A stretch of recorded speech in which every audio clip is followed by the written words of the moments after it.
Peace. This is Wise for Wise Words Media, and Gervonta Tank Davis is on his way already in 2022 to becoming Fighter of the Year in 2023.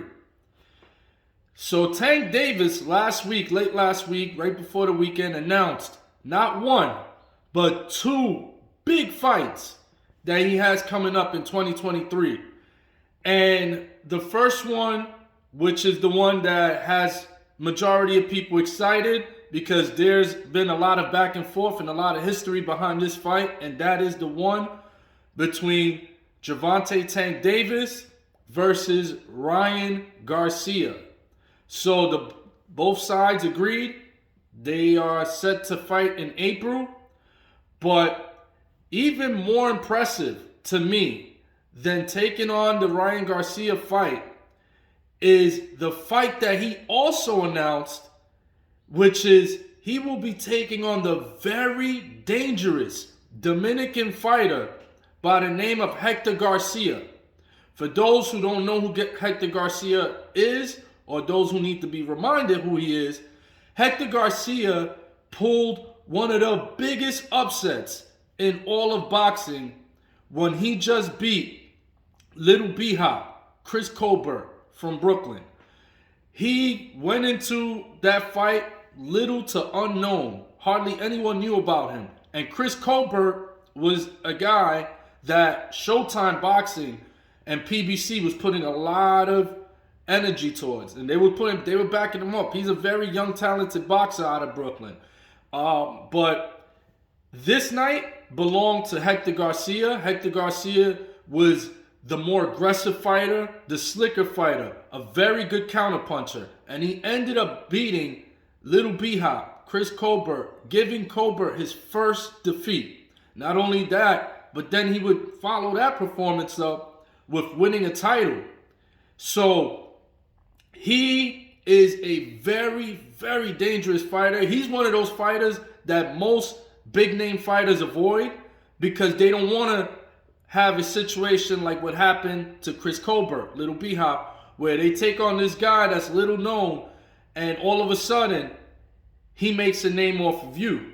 So instead of avoiding him, Tank Davis, he doesn't go do the Canelo and take a tune-up with a guy that has like 5 losses, because most likely he's going to fight John Ryder. He's not taking a tune-up fight against somebody that's been beaten multiple times. This fight, which he calls a tune-up or has been labeled a tune-up, this is far from a tune-up. This fight that Tank Davis is taking is a very dangerous fight. In fact, I believe it's more dangerous than the Ryan Garcia fight. This fight to me is a little more risky due to the fact that Garcia is very slick. He's a counter puncher, and he has this focus when he gets in there. This demeanor that it's unwavering. You know, it's an unwavering demeanor that guys like Miguel Cotto had. That is straight focus. He's not into like when Chris Colbert tried to turn it into like this back and forth and, you know, do something for the press day to make people talk. Garcia said, in his own words, "Yo no estoy pa payasar." You know, he said he's not here to be a clown. This ain't a circus. This is boxing. He'll let his talking take place in the ring, and he did exactly that. So for Tank Davis to do something like this, something that's seldomly done, you rarely see a fighter take on another undefeated big-name fighter in a mega fight. But before that, he's taking on a very dangerous fighter before that takes place. And the reason why I say the Hector Garcia, because he's taking on a pair of Garcias. He's taking on Hector Garcia on January 7th, and he's taking on Ryan Garcia, I believe, April 15th. So the Hector Garcia fight, Hector is shorter than Ryan Garcia, and he has a good jab, again, slick head movement, and he's a very aggressive fighter with good counterpunching. Tank Davis usually relies on counterpunching. So it'll be a big chess match when two guys that rely on counterpunching will be here with one another. Ryan Garcia, on the other hand, where I feel that will be the easier of the two fights for Tank Davis, is because Ryan Garcia, although he has very fast hands, one major flaw of Ryan Garcia is that, especially as a taller fighter, he fights too erect. When you start boxing, one of the first things they tell you in the gym, you hunch back, tuck your chin in, hunch back, and protect the jewel box, your jewelry box. You gotta guard it, right?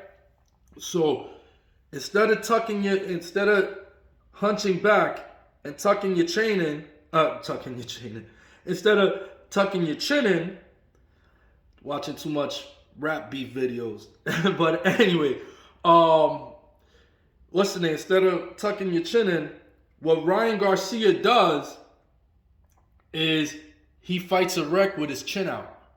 And he stretches forward for punches. And what did we see in May when Tank Davis fought the very dangerous, hard-hitting puncher Rolly Romero, who was undefeated also? He waited for Rolly to lunge. And if you watch the fight, there was a time where Tank, you see him jump up and down in front, like, man, I missed it. I had my opportunity and I missed it. That came like a round or two before the knockout. So Tank likes to time you. If Ryan Garcia thinks he can just lunge in with his chin fully exposed, if you put that chin on the dinner plate, Tank is going to eat. He's going to eat, and Tank is going to take that chin, and good night.